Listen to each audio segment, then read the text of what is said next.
Looking through the crystal ball, can you picture this?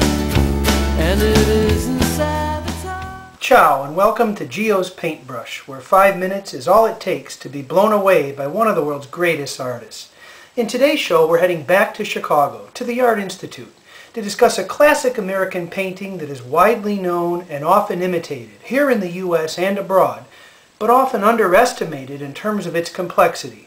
Grant Wood's American Gothic, oil on beaverboard, 1930. Thanks for joining us. One of the most recognizable, iconic paintings in American art history, American Gothic draws its title from the Gothic window on the farmhouse, placed right in the center of the composition. Wood called this a very religious painting. Notice the steeple-like roof, the church spire in the background left, and the farmer's white collar with a black jacket, like a clergyman's suit. Driving in his native Iowa one day, Wood saw a boy walking with a pitchfork in his hands, held upright, and the scene reminded him of the altar boys he had seen in procession in Europe's Gothic cathedrals, carrying tall candles toward the altar at the beginning of Mass and back out again afterward. Wood repeats a number of shapes in the painting. For example, the trees possess an unusually perfect circular shape, which is repeated on the window shades, on the daughter's apron, and on the distinctly round glasses of the farmer. The circles represent the change of seasons and the cycle of life. Also, see the repeated pitchfork figure on the farmer's denim overalls, denim being an American fabric and design, and the number 3 representing the Christian Trinity. The notion of those working the land for a living being in tune with nature, and by extension with God, is not a new one, and these two Iowa farmers do seem to be in their element. Another way to read American Gothic is as a history painting.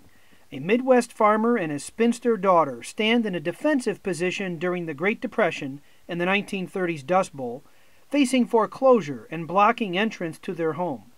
With this interpretation, the viewer seems to play the role of sheriff standing at the gate or coming into the front yard, and the farmer and his daughter seem determined not to give way, with the farmer glaring straight ahead, eyes wide open, and the daughter seeming to peer off to the left, either unable to look or perhaps looking down the road.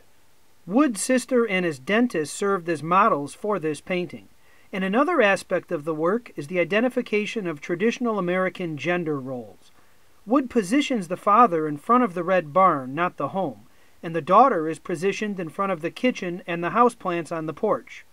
The farmer's hands have an earthen hue to them, as he makes a fist around the handle of the pitchfork, while the daughter's face, the only skin showing, is fairer in complexion.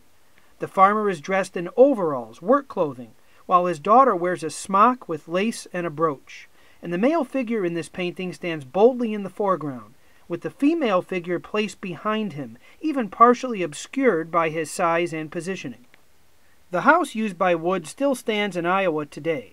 In this American masterpiece, Wood, who studied at the Art Institute of Chicago, which owns this painting, captures the essence of middle-class rural America, its values, its determination in the face of adversity, its struggles, poverty, and stoicism, while at the same time hinting at its roots and recording a period in the nation's history.